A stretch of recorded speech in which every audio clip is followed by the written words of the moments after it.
திருச்சிற்றம்பலம். அடியார் பெருமக்கள் அனைவருக்கும் அடியனின் பணிவான வணக்கங்கள். இன்று ஆனி மகம் 20/6/2026 சனிக்கிழமை. இன்று ஆனி மகம் நட்சத்திரம். இன்று ஒரு முக்கியமான நாள். மாணிக்கவாசக சுவாமிகள் குரு பூஜை மிகவும் சிறப்பாக எல்லா ஊர்களிலும் சிவாலயங்களிலும் உலகம் முழுவதும் கொண்டாடப்படுகிறது. இன்று அவர் இறைவனோடு கலந்த நாள் இந்த ஆனி மகம். இந்த மாணிக்க வாசகர் சுவாமிகள் அவதாரம், அவருடைய வரலாறு ஏறக்குறைய அனைவருக்கும் அவருடைய வரலாறு தெரிந்தது தான். இருப்பினும் அவருடைய வரலாற்றை நாம் சுருக்கமாக நம்ம இப்போ சிந்திக்கிறோம். முக்கியமாக அதில் அவருடைய பதிகங்கள் அருளிய வரலாற்றை நாம் பார்க்க இருக்கிறோம். அந்த வகையில் அவருடைய முதலில் சுருக்கமாக ஒரு வரலாற்றை காண்போம். மாணிக்கவாசகர் திரு அவதார குறிப்புகள். வைகை ஆற்றங்கரையில் மதுரை மாநகரில் இருந்து 7 மைல் தொலைவில் திருவாதவூர் என்ற தலம் உள்ளது. இத்தலத்தில் வாதபுரீஸ்வரர் என்னும் திருநாமத்தோடு இறைவன் எழுந்தருளியுள்ளார். இத்தலம் வாயு பூசித்த காரணத்தால் வாதபுரம் என்று வழங்கப் பெறுகிறது. இந்த தலத்தில் வாழ்ந்தவர்கள் சம்புபாத சிறுதர், அவருடைய மனைவியாரின் பெயர் சிவஞானவதி. இவர்கள் இருவருக்கும் குழந்தையாக பிறந்தவர் தான் நம்முடைய மாணிக்கவாசகர். அவருக்கு திருவாதவூரர் என்று பெயர் சூட்டினர். அவருடைய கலை ஞானம், அவருடைய திறமைகள், ஒழுக்கத்தை கண்டு அனைவரும் வியந்தனர். இது மன்னனுடைய செவிக்கு எட்ட அவரை அழைத்து அவருடைய அமைச்சரவையில் அமைச்சராக்கி கொண்டு அவருக்கு தென்னவன் பிரம்மராயன் என்ற பட்டம் சூட்டி அமர்த்தி கொண்டார். அந்த பாண்டிய மன்னர் அரிமர்தன பாண்டியன். வாதவூர் அடிகளுக்கு அந்த பதவியின் மேல் அவ்வளவு பற்று இல்லாமல் தனக்கு ஒரு சிறந்த குருநாதரை தேடும் வேட்கை அவருக்கு மிகுந்து இருந்தது. இந்த நிலையில் ஒரு நாள் வாதவூரர் அமைச்சரவையில் வீற்றிருக்கும் பொழுது குதிரை சேவர்கள் அரசே, நமது குதிரைப்படைகள் குறைந்து விட்டன. வயது முதிர்ந்த குதிரைகளும் நோய் நிறைந்த குதிரைகளுமே உள்ளன. சிறந்த குதிரைகள் நம்மிடம் இல்லை. ஆதலின் குதிரைப்படையை பலப்படுத்தவும் என்று நினைவுறுத்துவது எங்கள் கடமை என்று தெரிவித்து கொண்டனர். அப்பொழுது அரசவையில் இருந்த சில தூதர்கள் கீழே கடற்கரையில் நல்ல குதிரைகள் இறங்கி இருக்கின்ற செய்தியை அரசனிடம் தெரிவித்தார்கள். அமைச்சர் பெருமானாகிய வாதவூரரை பார்த்து, நம்முடைய கருவூலத்திலிருந்து வேண்டும் பொருளை பணியாளர் மூலம் எடுத்து சென்று நல்ல குதிரைகளை வாங்கி வருக என்று சொல்லி ஆணையிட்டார். வாதவூரரும் அவ்வாறே தனக்கு வேண்டிய பொருள்களை எடுத்துக்கொண்டு குதிரை வாங்க புறப்பட்டார். அப்படி அவர் புறப்பட்டு செல்லும் வழியில் திருப்பெருந்துறை என்னும் தலத்தை அடைந்தார். அங்கு திருப்பெருந்துறை நெருங்கும் பொழுது அவருக்கு ஏதோ ஒரு சுமை குறைந்து வருவது போல தோன்றியது. இந்த தலைமை இறைவன் தன்னை ஆட்கொள்ளும் இடம் போலும் என்ற உணர்வும் தோன்றியது. குரு உபதேசம். அந்த வேளையில் சிவநாம முழக்கம் எங்கிருந்தோ வருவது அவர் செவிகளுக்கு எட்டியது. அங்கு சமய நூல்கள் பலவும் கற்று தெளிந்தவர்கள் போன்று சீடர்கள் பலர் குருவின் முன்னே அமர்ந்திருந்தார்கள். குருந்த மரத்தடியில் சீடர்கள் சிலரோடு சிவஞானமே வடிவாக குரு அமர்ந்திருந்தார். அவரது திருமுகம் ஒளிமண்டலமாக திகழ்ந்தது. அவருடைய கண்கள் திருவருள் விளக்கத்தை செய்து கொண்டிருந்தன. அந்த குருநாதரை கண்ட வாதவூரர் தாம் பல நாட்களாக விரும்பியிருந்த குருநாதர் இவரே என்று எண்ணினார். காந்தம் கண்ட இரும்பு போல வாதவூர் மனம் குருநாதர் வசமாயிற்று. வாதவூரர் குருவின் அருகில் சென்று அடியற்ற மரம் போல அவர் திருவடியில் வீழ்ந்து, எளியனை ஆட்கொண்டருள்க என வேண்டி நின்றார். வாதவூரை நிலையை கண்ட குருநாதர் திருக்கண் நோக்கம் பரிசம் திருவடி போன்றவற்றை சூட்டி தீக்கைகள் செய்து 5 எழுத்தை அவருக்கு உபதேசம் செய்தருளினார். அவருக்கு மாணிக்க வாசகன் என்ற பெயர் தந்தோம் என்று கூறி அவருக்கு அப்பெயரை தீட்கை நாமமாக சூட்டினார். அன்று முதல் வாதவூரர் என்ற திருப்பெயருடன் மாணிக்க வாசகர் என்ற பெயரும் அவருக்கு வழங்கலாயிற்று. தான் கொண்டு வந்த பொருள்களை கொண்டு அங்கே திருப்பெருந்துறையில் அவர் ஒரு ஆலயத்தை சிவப்பணி செய்ய அவருக்கு உணர்த்த அவர் அந்த பொருள்களை கொண்டு சிவப்பணிகளுக்கு செலவிட்டார். இந்த நிலையில் அவருடன் வந்தவர்கள் தங்கள் குதிரை வாங்கி கொண்டு மதுரை செல்ல வேண்டுமே என்று எண்ணி வந்த செயலை நினைவூட்டினார். மாணிக்க வாசகர் அவ்வுரைகளை கேளாதவராய் இறை வழிபாட்டில் ஈடுபட்டிருப்பதை அறிந்த பணியாளர்கள் மதுரை மாநகருக்கு சென்று பாண்டிய மன்னருடன் நிகழ்ந்ததை தெரிவித்தனர். உடனே பாண்டிய மன்னன் இந்த செய்தியை அறிந்து சினந்து கோபம் கொண்டு ஒரு கடிதம் எழுதி அதை வாதவரிடம் சேர்ப்பித்து அவரை அழைத்து வருக என்று ஆணையிட்டான். அவர்களும் வாதவூரை அடிகளை சந்தித்து அந்த அரசனுடைய கட்டளையை தெரிவித்தனர். இதை கேட்ட வாதவூரர் தம் குருநாதரிடம் சென்று நிகழ்ந்ததை விண்ணப்பித்து நின்றார். குருநாதர் புன்முறுவல் பூத்து அஞ்சற்க ஆவணி மூலத்தன்று குதிரைகள் வரும் என்று மன்னரிடம் அறிவித்து மாணிக்க கல்லையும் கையுறையாக கொடுக்க என்று கூறி மாணிக்கக்கல் மோதிரத்தை அளித்து விடை கொடுத்து அனுப்பினார். வாதவூரரும் குருநாதரை பிரிய மனமில்லாமல் பிரிய விடைபெற்று மதுரை நகருக்கு வந்தார். அரசனை சந்தித்து அவர் அருளிய மாணிக்கக்கல் மணியை மன்னரிடம் கொடுத்து வருகின்ற ஆவணி மூல நாளில் குதிரைகள் மதுரை வந்தடையும் என்று கூறினார். அரசனும் சினம் மாறி மனம் மகிழ்ந்து குதிரைகள் வரும் என்று காத்திருந்தான். வாதவூருக்கு தாம் அளித்த வாக்கை நிறைவேற்ற பெருமான் நரிகளையெல்லாம் குதிரைகளாக மாற்றி தேவர்கள் குதிரை செவர்களாக புடைசூழ தான் குதிரை தலைவன் போல திருக்கோலம் உண்டு வேதமாகிய குதிரையில் அமர்ந்து மதுரையை நோக்கி புறப்பட்டான். குதிரைப்படைகள் மதுரை நோக்கி வருவதைக் கண்ட ஒற்றர்கள் மனம் அறிந்தான். அவர்கள் மனம் மகிழ்ந்தது. கடல் அலைகள் போல வந்த படைகளின் விரைந்த நடையால் எழுந்த புழுதி படலம் வானை மறைத்தது. குதிரை கூட்டம் மதுரை மாநகரை அடைந்தது. குதிரை தலைவனாக வந்த சிவபிரான் பாண்டியன் முன்னிலையில் குதிரைகள் அனைத்தையும் கொண்டு வந்து நிறுத்தினார். குதிரைகளை பல வகை நடைகளில் நடத்தி காட்டியும் ஆடல்கள் புரிய செய்தும் மன்னனை மகிழ்வுறுத்தினார். பெருமகிழ்ச்சி அடைந்த பாண்டியன் குதிரை தலைவருக்கு ஒரு பட்டாடையை பரிசாக கொடுத்தான். குதிரை தலைவனாக வந்த பெருமான் அப்பரிசை புன்னகையோடு தன் செண்டினால் வாங்கினான். தான் அளித்த பரிசை மரியாதை குறைவாக குதிரை தலைவன் பெறுவதைக் கண்ட மன்னன் வெகுண்டான். அருகில் இருந்த வாதவூரர் செண்டினால் பரிசு பெறுவதால் அவர்கள் நாட்டு வழக்கு என்று கூறி மன்னன் சினத்தை மாற்றினார். அன்று இரவு நடுநிசியில் குதிரைகளெல்லாம் நரிகளாக மாறின. பந்தியில் இருந்த பழைய குதிரைகளையும் கொன்று தின்று ஊர் மக்கள் அஞ்சும்படி மூளை முடுக்கெல்லாம் ஓடி மறைந்தன. காலையில் குதிரை சேவர்கள் உள்ளம் பதறி உடல் நடுங்கி அரசனிடம் முறையிட்டனர். அரசன் சினந்து படை வீரர்களிடம் இந்த மாணிக்கவாசகரை அழைத்து சென்று வாதவூரரை சுடு வெயிலில் நிறுத்தி தலையிலே கல்லேற்றி வையுங்கள் என்று உத்தரவிட்டான். வாதவூரை இறைவன் திருவருளை நினைந்து எனக்கு இத்தகைய துன்பங்கள் வருதல் முறையாகுமோ என்று கூறி வருந்தி நின்றார். வாதவூருடைய துன்பம் துடைக்க எண்ணிய பெருமான் வைகை ஆற்றில் வெள்ளம் பெருகுமாறு செய்தார்.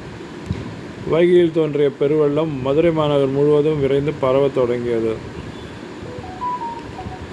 இந்த வெள்ளம் குறையாததைக் கண்டு அமைச்சரோடு கூடி ஆராய்ந்து மதுரை மக்கள் எல்லாம் ஒன்று கூட்டி ஒவ்வொருவரும் இவ்வளவு பங்கு என்று அளந்து கொடுத்து ஆற்றின் கரையை அடைக்கும்படி ஆணையிட்டான்.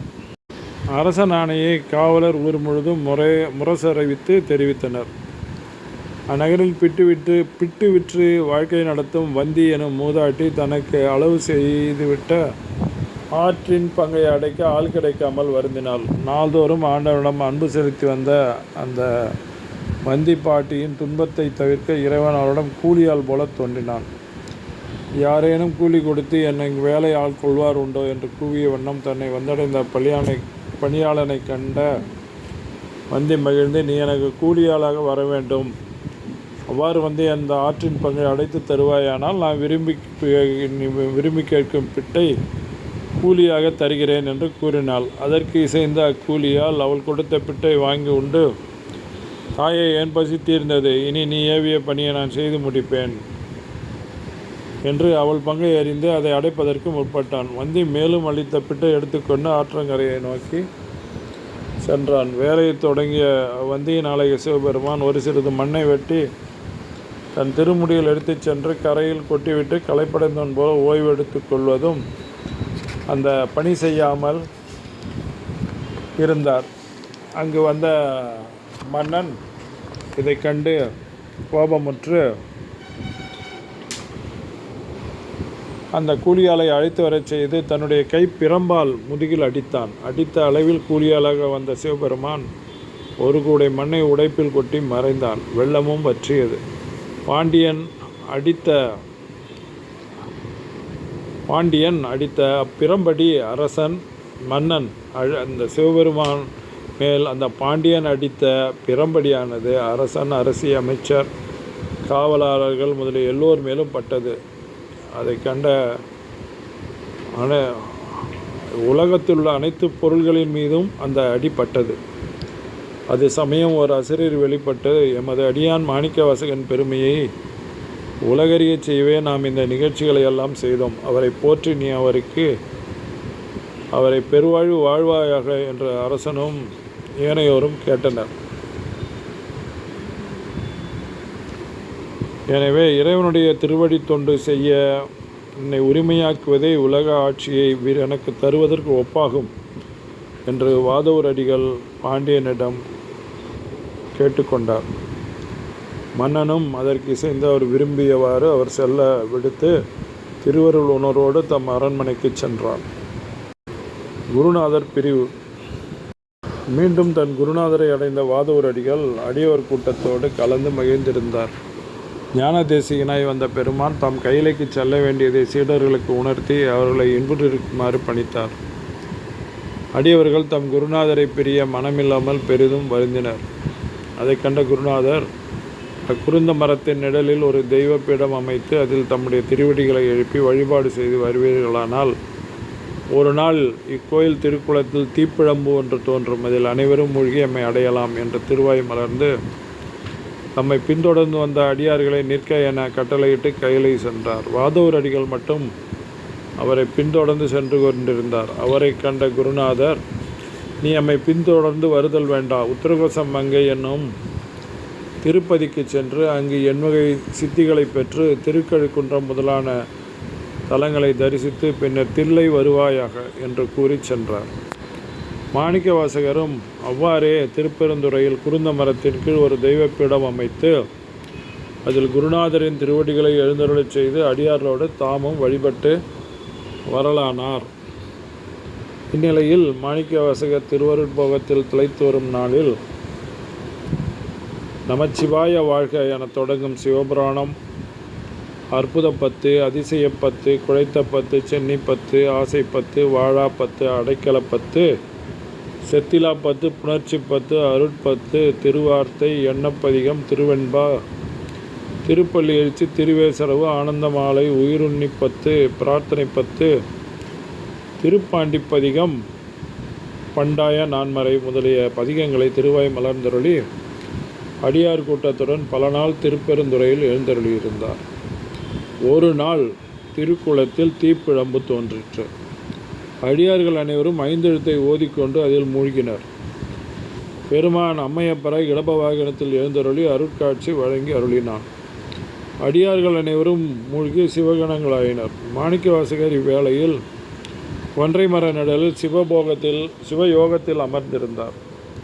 இந்நிகழ்ச்சியை யோக காட்சியில் அறிந்த அடியார்களின் பிரிவாற்றாது வருந்தி குருந்த மரத்தடியில் இருந்த குருநாதரின் திருப்பிடத்தை பற்றி கொண்டு அழுதார். திருச்சதகம் என்னும் பாமாலையால் இறைவன் திருவருளை தோத்தரித்தார். பின்பு குருநாதர் தனக்கு பணித்த அருளானையின் வண்ணம் உத்தரகோசம் மங்கைக்கு சென்று நீத்தல் விண்ணப்பம் என்னும் திருப்பதிகத்தை அப்பொழுது திருத்தலத்தில் இறைவன் திருப்பெருந்துறையில் காட்டிய குருந்த மரக்கோலத்தை காட்டி அருளினான். இத்திருக்கோலத்தை கண்டு மகிழ்ந்த அடிகள் அங்கு அட்டமா சித்திகள் கைவர பெற்றார். பின்னர் பல திருப்பதிகளையும் வணங்கி கொண்டு பாண்டிய நாட்டை கடந்து சோழ நாட்டைச் சேர்ந்த திருவிடைமருதுரை வந்தடைந்தார். அங்கிருந்து திருவாரூரை அடைந்து புற்றிடம் கொண்ட பெருமானை வணங்கி திருப்புலம்பல் என்னும் பதிகத்தை அருளி செய்தார். பின்னர் சீர்காழிப்பதியை அடைந்து தோணியப்பரை தரிசித்து பிடித்த பத்து என்னும் பதிகத்தை அருளி செய்தார். பின்னர் அங்கிருந்து புறப்பட்டு சோழ நாட்டை கடந்து நடுநாட்டை அடைந்து திருமுதுகுன்றம், திருவெண்ணைநல்லூர் முதலிய தலங்களை தரிசித்து கொண்டு திருவண்ணாமலை அடைந்தார். அங்கும் இறைவன் குருந்த மர திருக்கோலம் காட்டி அருளினார். இக்காட்சியை கண்டு வணங்கிய அடிகள் அத்தலத்தில் பல நாள் தங்கியிருந்தார். திருவண்ணாமலையில் தங்கியிருந்த பொழுது திரு அம்மானை என்னும் பதிகத்தை, திருவம்பாவை, திரு அம்மானை போன்ற பதிகங்களை அருளினார். பின்னர் திருவண்ணாமலையை நீங்கி காஞ்சிபுரம் அடைந்து அவ்வூர் இறைவனை தரிசித்து திருக்கழிக்குன்றம் அடைந்து திருக்கழிக்குன்ற பதிகம் பாடினார். அங்கே பெருமான் பெருந்துறையில் அவரை ஆட்கொண்ட குருநாதர் திருக்கோலத்தோடு காட்சி வழங்கினான். பின்னர் அங்கிருந்து புறப்பட்டு திருத்தில்லையின் எல்லையை அடைந்து திருத்தலத்தை தரிசித்தார். தில்லை சிவலோகம் போல காட்சியளித்தது. அந்நகரை அடைந்த மாணிக்க வாசகர் திருவீதிகளை கடந்து கிழக்கு திருவாயில் வழியே திருக்கோயிலுக்குள் சென்றார். சிவகங்கையில் நீராடி வலமாக சிற்சபையில் எழுந்தருளியிருக்கும் ஆனந்த நடராச பெருமானை ஆறா அன்பில் கண்டு நெகிழ்ந்து வணங்கினார். தில்லை சிற்றம்பலத்திலே கண்டு தரிசித்து பேரானந்தமுற்று ஆனந்த கண்ணீர் பெருக கண்டபத்து என்னும் பதிகம் பாடி வழிபட்டார். அங்கிருந்து திருப்புலிச்சரம், திருநாகேச்சரம் முதலான திருத்தலங்களுக்கு சென்று தரிசித்து மீண்டும் தில்லை வந்து அடைந்தார். தில்லையில் அடிகள் அருளி செய்த பதிகங்கள் குலாப்பத்து, கோயில் திருப்பதிகம், கோயில் மூத்த திருப்பதிகம், கீர்த்தி திருவகவல், திருவண்ட பகுதி, போற்றி திருவகவல், திருப்பொற்சுன்னம், திருத்தெல்லேனம், திருவுந்தியார், திருத்தோல் நோக்கம், திருப்பூவல்லி, திருப்பொன்னூசல், அன்னைப்பத்து, திருக்கோத்தும்பி, குயில்பத்து, திருத்தசாங்கம், அச்சப்பத்து என்பனவாகும். மாணிக்க வாசகர் தில்லையிலே வாழ்ந்து வரும் நாட்களில் சிவனடியார் ஒருவர் சிதம்பரத்திலிருந்து ஈழ நாட்டுக்கு சென்றார். அவ்வடியார் பொன்னம்பலம், திருபம்பலம், திருச்சிற்றம்பலம் என்ற திருவண்ணாமங்களை இடைவிடாது சொல்லிக் கொண்டிருக்கும் இயல்பு உடையவர். அவர் ஈழம் சென்ற சமயத்தில் ஈழ நாட்டில் புத்த சமயம் மேலோங்கியிருந்தது. இவ்வடியாரின் இயல்பை கண்ட சிலர் அரசனிடம் சென்று அவரது செய்கைகளை உணர்த்தினர். அரசன் சிவனடியாரை சபைக்கு அழைத்து வருமாறு செய்தான். அரசவைக்கு வந்த அடியவர் செம்பொன்னம்பலம், திரு அம்பலம், திருச்சிற்றம்பலம் என சொல்லிக்கொண்டே தன் இருக்கையில் அமர்ந்தார். அரசன் வியந்து இதன் பொருள் யாது என்று அவரை கேட்டார். அவ்வடியவர் அதன் சிறப்புகளை எடுத்துரைத்து, தீயவரும் உள்ளன்போடு இப்பெயரை ஒரு முறை கூறினால் 21,600 தடவை திருவைந்தெழுத்தை கூறியதன் பலன் உண்டாகும் என்று கூறினார்.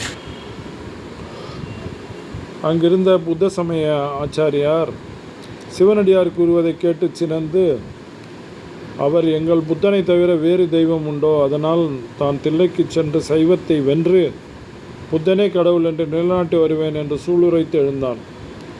ஈழத்தரசனும் தன் ஊமை பெண்ணையும் உடனழைத்து கொண்டு புத்த ஆச்சாரியனுடன் தில்லைக்கு புறப்பட்டார்.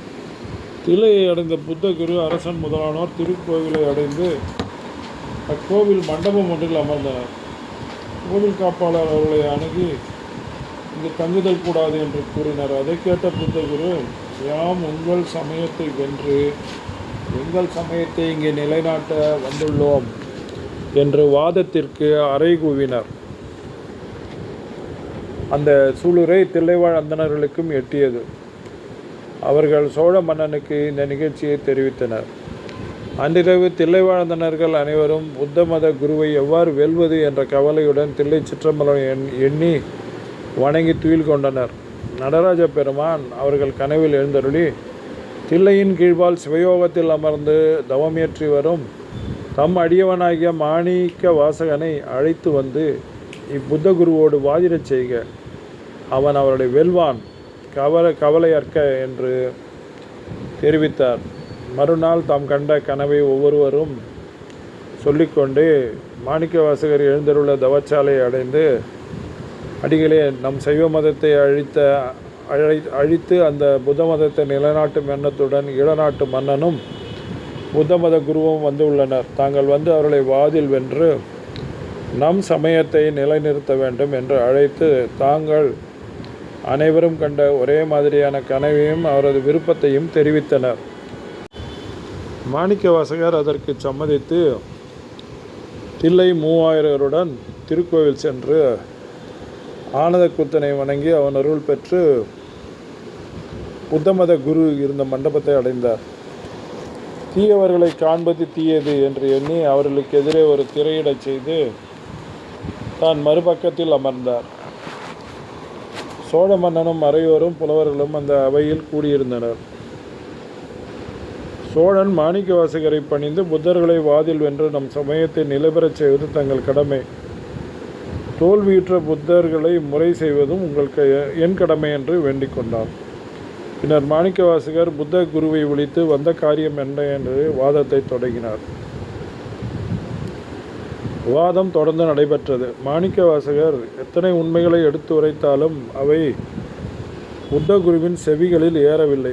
மாணிக்கவாசகர் கூறிய வாதத்தை மறுக்கும் வழியின்றி சிவ நிந்தை செய்ய தொடங்கினான்.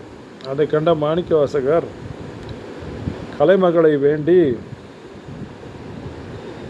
சிவநிந்தை செய்யும் நாவில் நீ இருத்தல் பொருந்துமோ, இவர்களை நாவை விட்டு அகழ்வாயாக, இது இறைவன் ஆணை என்று கூறினார். அவ்வளவில் புத்த குருவும் அவருடன் வந்தவர்களும் ஊமைகளாயினர். இதை கண்டு வியப்புற்ற ஈழ மன்னன் மாணிக்கவாசகரை வணங்கி, அடிகளே, என் மகள் பிறவி முதல் ஊமையாக இருக்கிறாள், அவளை பேசும்படி செய்தால் நான் தங்களுக்கு அடிமையாவேன் என்று கூறினார். மாணிக்கவாசகர் அதற்கு இசைந்து அப்பெண்ணை அவைக்கு வரவழைத்து அமர்த்தி, பெண்ணே, இந்த புத்தன் கேட்ட கேள்விகளுக்கு விடை கூறு என்று கூறினார். அப்பெண்ணும் அனைவரும் வியந்து மகிழும்படி புத்தகுருவின் வினாக்களை மாணிக்கவாசகர் தாமே அப்பெண்ணிடம் கேட்க அப்பெண் அதற்கு விடையளித்தார். அந்த வினா விடைகளை திருச்சாழல் என்ற திருப்பதிகமாக அமைந்தது. ஈழ மன்னனும் அதை கண்டு மகிழ்ந்து மாணிக்கவாசகர் திருவடிகளை விழுந்து வணங்கி சைவம் சார்ந்தார். அவ்வாறு தவச்சாலையில் தங்கியிருந்த காலத்தில் மாணிக்கவாசகர் திருப்படையாட்சி, திருப்படை எழுச்சி, அச்சோப்பதிகம், யாத்திரை பத்து என்ற பதிகங்களை பாடி அருளினார். இவ்வாறு சிதம்பரத்தில் மாணிக்கவாசகர் வாழ்ந்து வரும் நாளில் ஒரு நாள் அந்தணர் பெருமான் ஒருவர் அவரிடம் வந்து தான் பாண்டிய நாட்டைச் சேர்ந்தவன் என்றும் சிவபெருமான் மாணிக்கவாசகருக்காக செய்த அருட்செயலை உலகெங்கும் பரவியுள்ளது என்றும் வியந்து கூறி, மாணிக்கவாசகர் பல தலங்களிலும் பாடிய பாடல்களை முறையாக சொல்லும்படி கேட்டுக்கொண்டார். மாணிக்கவாசகரும் அந்தணரை அருகில் இருத்தி தாம் பாடிய திருவாசக பாடல்கள் அனைத்தையும் சொல்லி அருளினார். அந்தணரும் தம் திருக்கரத்தால் அவர்களை எழுதி முடித்து, பாவை பாடிய தங்கள் திருவாயால் ஒரு கோவை பாடுக என்று கேட்டுக்கொண்டார். அவர் வேண்டுகோளுக்கு இணங்கிய மாணிக்கவாசகர் இறைவனது திருவடி பேற்றை உட்கருத்தாக கொண்ட இனிய திருக்கோவையார் என்ற நூலை அருளி செய்தார். அந்தணர் பெருமான் அந்த நூலையும் தம் திருக்கரத்தால் எழுதி முடித்தார். பின்னர் அந்தணர் வடிவில் வந்த சிவபெருமான் மறைந்தார். அதை கண்ட மாணிக்கவாசகர் இப்படி தன்னை ஆட்கொண்டவர் சிவபெருமானே என்று அறிந்து ஆனந்த கண்ணீர் பெருக்கி திருவருளை எண்ணி வணங்கினார். திருவாதவூரரின் திருவாசகத்தையும் திருக்கோவையாரையும் தம் கையால் எழுதிய இறைவன் அந்நூல்களை உலகறிய செய்ய வேண்டி நூலின் முடிவில் மாணிக்கவாசகர் சொற்படி திருச்சிற்றம்பலமுடையான் கையெழுத்து என்று திருச்சாந்திட்டு தில்லை சிற்றம்பலத்தில் பஞ்சாக்கரப்படியில் வைத்திருந்தார். காலையில் கோயிலில் இறைவனை பூஜை செய்ய வந்த தில்லைவாழ் அந்தணர்கள் அந்த பஞ்சாக்கரைப்படியில் நூல் இருப்பதைக் கண்டு வியந்து அதை எடுத்து ஆண்டவனால் இது தரப்பட்டதாகும் என்று அன்பு உணர்வோடு பிரித்து படித்து பார்த்தார்கள். அந்த ஏடுகளின் முடிவில் மாணிக்கவாசகர் சொற்படி திருச்சிற்றம்பலமுடையான் கையெழுத்து என்று இருந்ததைக் கண்டு உடல் சிலிர்த்து,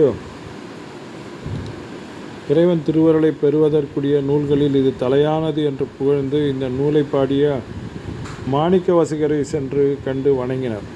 திருவாயூர்படியில் இந்நூல் இறைவனால் வைக்கப்பட்டிருந்த நிகழ்ச்சியை அவரிடம் தெரிவித்தனர். வாதவூரர் அதை கேட்டு திருவருளை எண்ணி வணங்கினார். முடிவில் அந்தணர் அனைவரும் இந்த நூலின் பொருளை தாங்களே விளக்கம் செய்ய வேண்டும் என்று கேட்டுக்கொண்டனர். அதற்கு மாணிக்கவாசகர் இதன் பொருளை தில்லை சிற்றம்பலத்தில் வந்து தெரிவிக்கிறேன் என்று சொல்லி அவர்களோடு சிற்சபைக்கு எழுந்தருளினார். அங்கு வந்து இந்நூற்பொருள் இந்த சபையில் எழுந்தருளியுள்ள ஆனந்த கூத்த பெருமானே ஆவான் என்று காட்டி அச்சபையில் எல்லோரும் காண மறைந்தருளினார். இவ்வற்புத நிகழ்ச்சியை கண்ட அனைவரும் வியந்து மகிழ்ந்து தொழுது போற்றினர். கூத்த பெருமான் மாணிக்கவாசகருக்கு தம் திருவடிகளிலேயே இரண்டர கலக்கும் பேற்றை தந்து அவரை ஆட்கொண்டு அருளினார். இவ்வாறு அவருடைய திருவரலாறு சிவத்தோடு கலந்து சிவமாக வாழ்ந்து சிவத்தோடு கலந்தார் நம்முடைய மாணிக்கவாசகர். அவர் எழுதிய திருவாசகம் திருக்கோவையார் இன்றளவும் உள்ளளவும் இந்த மண்ணில் என்றும் அழியாது அது நிலைத்திருக்கும். திருவாசகத்துக்கு உருகார், ஒரு வாசகத்திற்கும் உருகார் என்ற பழமொழி இன்றும் வழக்கம் வருகிறது. அந்த திருவாசகத்திற்கும் மற்ற நூல்களுக்கும் உள்ள வேறுபாடு என்னவென்றால், மாணிக்கவாசகர் தாம் பெற்ற இறை அனுபவத்தை, அந்த இன்பத்தை அந்த நூலில் பதிவிட்டிருப்பார். அது ஒரு தனிச்சிறப்பாகும். ஒரு ஆன்மா இறைவனிடம் திருவடிகளை அடைய அந்த ஆன்மா போராடுவது, வேண்டியது இந்த திருவாசகம். அப்படிப்பட்ட இந்த திருவாசகத்தை இன்று உலகம் முழுவதும் எல்லா சிவாலயங்களிலும் முற்றோதல் செய்யப்பட்டு அடியார்கள் சிறப்பித்து வருகின்றனர். மாணிக்கவாசகருக்கு வள்ளலார் வான் கலந்த மாணிக்க வாசக நின் வாசகத்தை நான் கலந்து பாடுங்கால் நற்கருப்பஞ்சாற்றினிலே தேன் கலந்து பால் கலந்து செழுங்கனி தீன் சுவை கலந்து என் ஊன் கலந்து உயிர் கலந்து ஓட்டாமல் இனிப்பதுவே என்ற சிறப்பிப்பதன் மூலம் நம்ம இந்த திருவாசகத்தினுடைய பயனை நாம் அறியலாம். இதில் உள்ள அந்த மொத்த திருவாசகத்தில் உள்ள மொத்த பதிகங்கள் என்று நாம் பார்ப்போமானால் மொத்தம் 51 பதிகங்கள் பாடல்கள் உள்ளன. சிவபுராணத்தில் ஆரம்பித்து அச்சோப்பதிகத்துடன் அது நிறைவு பெறுகிறது. திருவாசகம் முதல் பாடல் சிவபுராணம் அனைவருக்கும் தெரிந்தது தான். தொல்லை இரும்பிறவி சூடும் தலை நீக்கி அல்லலறுத்து ஆனந்தமாக்கியதை எல்லை மல்வா நெறியடிக்கும் வாதவூர் எங்கோன் திருவாசகம் என்னும் தேன் என்ற இந்த காப்புடன் திருவாசகம் ஆரம்பிக்கிறது. இந்த சிவபுராணமானது ஆரம்பிக்கிறது. இது முடிவது 50வது பதிகம், 51வது பதிகம் அச்சோப்பதிகம். இந்த அச்சோப்பதிகம் மிகவும் அற்புதமான ஒரு பதிகம். எல்லா அடியார்களும் இன்றும் திருவாசக முற்றோதல் நிகழ்ச்சியில் கடைசியாக இந்த அச்சோப்பதிகம் பாடும் பொழுது அனைவரும் உணர்ச்சி பெருக்கால் இன்றும் அதை கண்களில் நீர் வழிய அனைவரும் அதை பாடுவதை நம்மால் எல்லா முற்றோதல்களிலும் பார்க்கப்படுகிறது. அப்படிப்பட்ட ஒரு அற்புத அந்த அச்சோப்பதிகம். அதனுடைய முதல் வரியானது பாடல் முத்திநெறி அறியாத மூர்க்கரோடு முயல்வேனை பத்திநெறி அறிவித்து பழவினைகள் பாரும் வண்ணம் சித்தமலம் அறிவித்து சிவமாக்கி எனையாண்ட அத்தன் எனக்கு அருளியவாறு ஆர்பெறுவார் அச்சோமே நெறியல்லா நெறிதன்னை நெறியாக நினைவேனை சிறுநெறிகள் சாராமே திருவருளே சேரும் வண்ணம் குறியொன்றும் இல்லாத கூத்தந்தன் கூத்தை எனக்கு அறியும் வண்ணம் அருளியவாறு ஆர்பெறுவார் அச்சோவே. பொய்யெல்லாம் மெய்யென்று புனர்முனையால் போகத்தே மையலுறக் கடவேனை மாளாமே காத்தருளி தையலிடம் கொண்டபிரான் தன்கடலே சேரும் வண்ணம் ஐயன் எனக்கு அருளியவாறு ஆர்பெறுவார் அச்சோவே. மன்னதனில் பிறந்து எய்து மாண்டுவிழக் கடவேனை எண்ணமிலா அன்பருளி எனையாண்டிட்டு என்னைந்தன் சுண்ண வெந்நீர் அணிவித்து தூய நெறியே சேரும் வண்ணம் அண்ணல் எனக்கு அருளியவாறு ஆர்பெறுவார் அச்சோவே. பஞ்சாய அடிமடவார் கடைக்கண்ணால் இடர்பட்டு நெஞ்சாய துயர்கூற நிற்பேன் உன் அருள் பெற்றேன் உய்ந்தேன் நான் உடையானே அடியேனை வருக என்று அஞ்சேல் என்று அருளியவாறு ஆர்பெறுவார் அச்சோவே.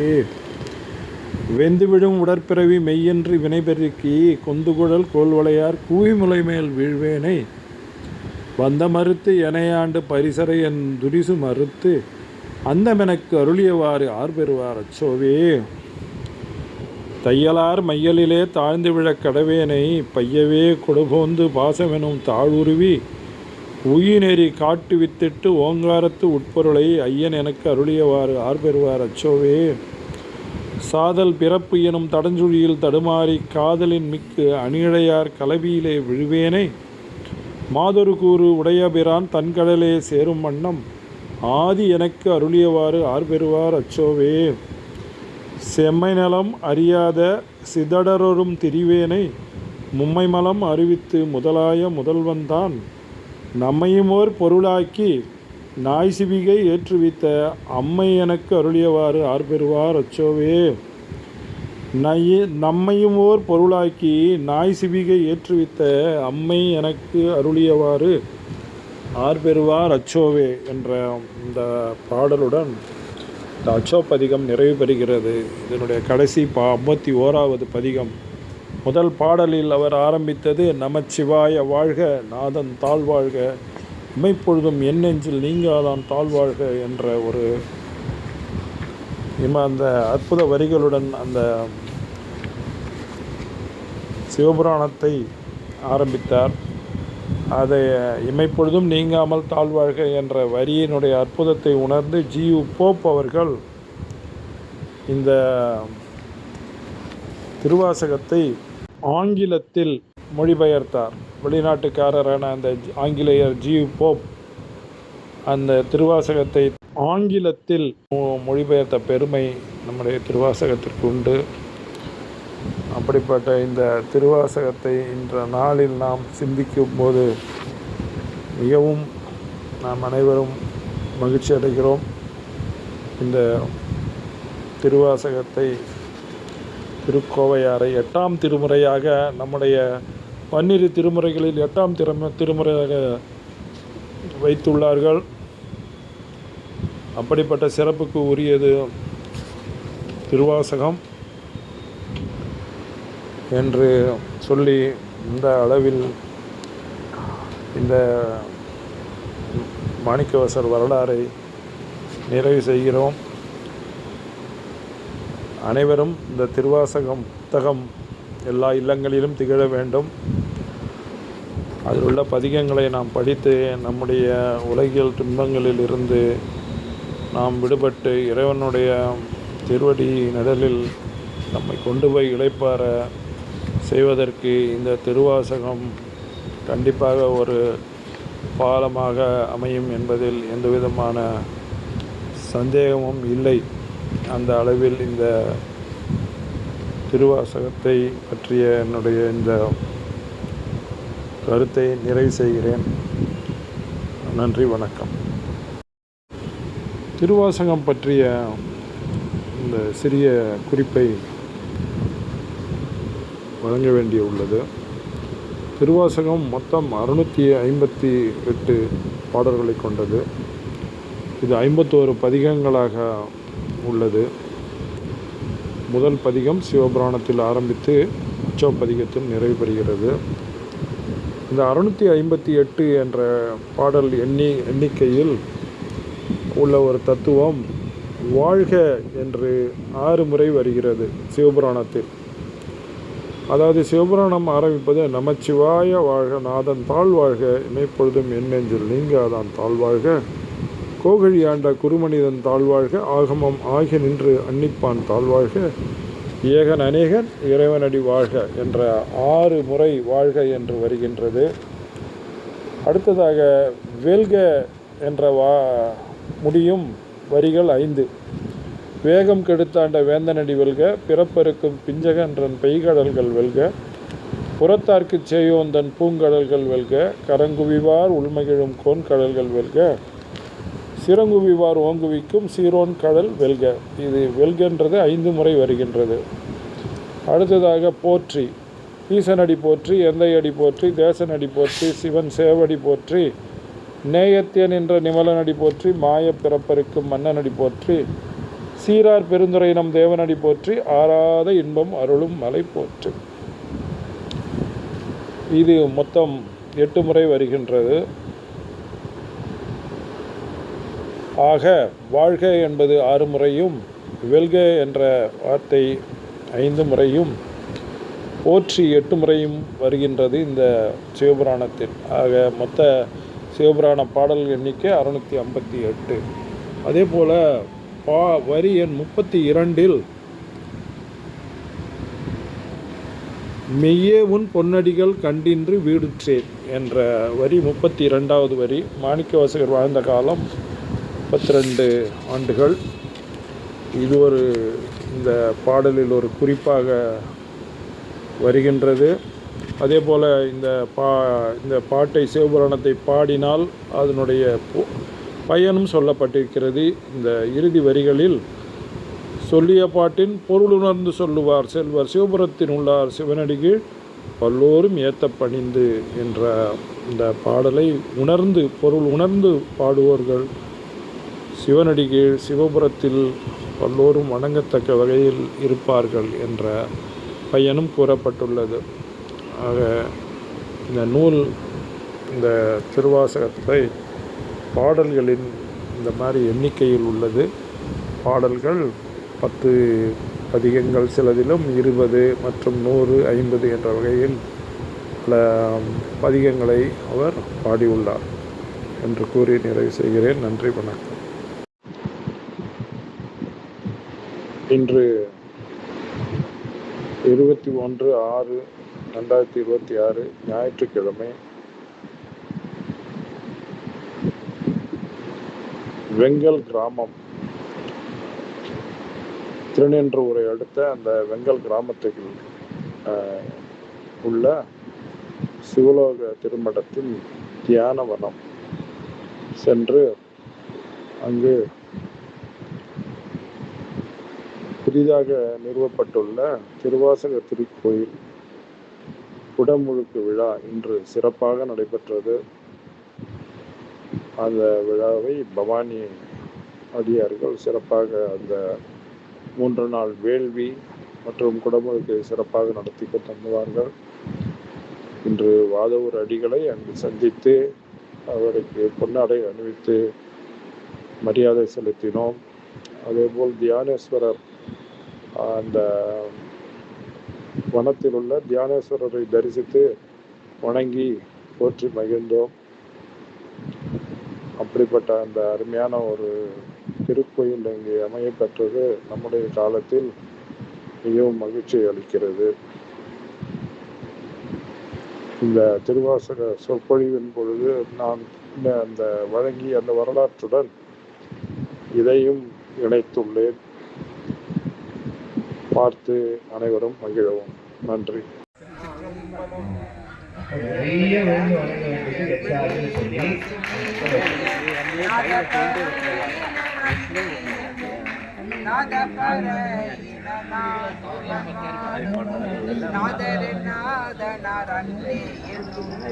கண்ணஞ்சன தருடை கடலில்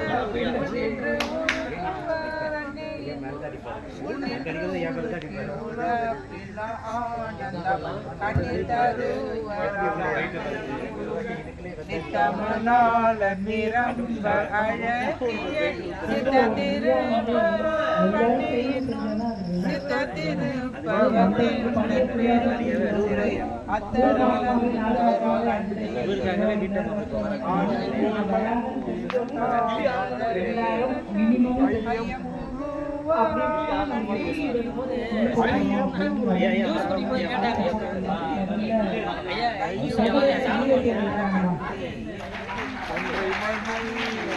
அவங்க அடிச்சுக்கிறது ஆளே இல்லை. எவ்வளோ பேனாலும் இறக்குங்க அவங்க பார்த்து பாடுறாங்கன்னு சொல்லிட்டாங்க. அது வந்து அந்த பேர் கேட்கறதே எனக்கு 50% கடன் போனாங்க. அதை ப்ரூவ் பண்ணிக்கங்க அதுதான் சொல்லணும். ரொம்ப ரொம்ப என்ன சொல்றது, ஒன்றுமே எனக்கு யாருமே கேட்கவே இல்லை. என்ன பண்ணுறது, ஃபோன் பண்ணி கேட்குறாரு, இல்லை நான் என்ன வாங்கணுமா, என்ன சொல்லுங்கம்மா, அந்த அளவுக்கு இன்வால்வ்மெண்ட்டாக எல்லாருமே அவங்களே எல்லாமே தண்ணி எல்லாம் சொல்றாங்க. தண்ணி எங்க பார்த்தாலும் தண்ணி வேணும் யாருமே கேட்கல. சிவராத்திரிலாம் வச்சிருந்தோம். இந்த வாட்டி தண்ணி வேணும் யாருமே கேட்கல. ரொம்ப நல்லா ஆர்கனைஸ் பண்ணிருக்கீங்க. உங்ககிட்ட இருந்து கற்றுக்க வேண்டிய விஷயங்கள் நிறைய இருக்கு. ரொம்ப ரொம்ப நல்லா இருந்தது. சோலோ காரியார்கள் அம்மா என்ன சாப்பிடுறீங்க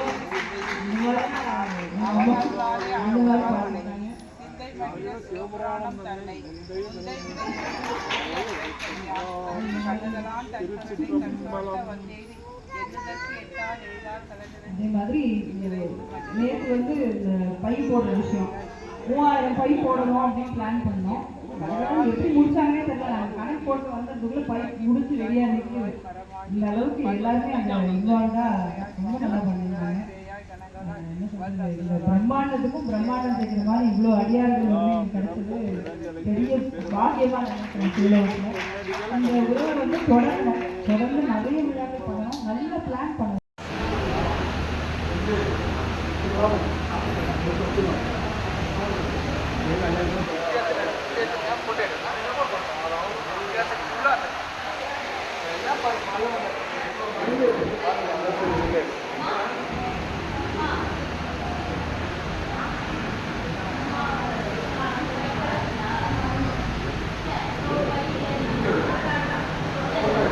எடுத்துட்டேன்.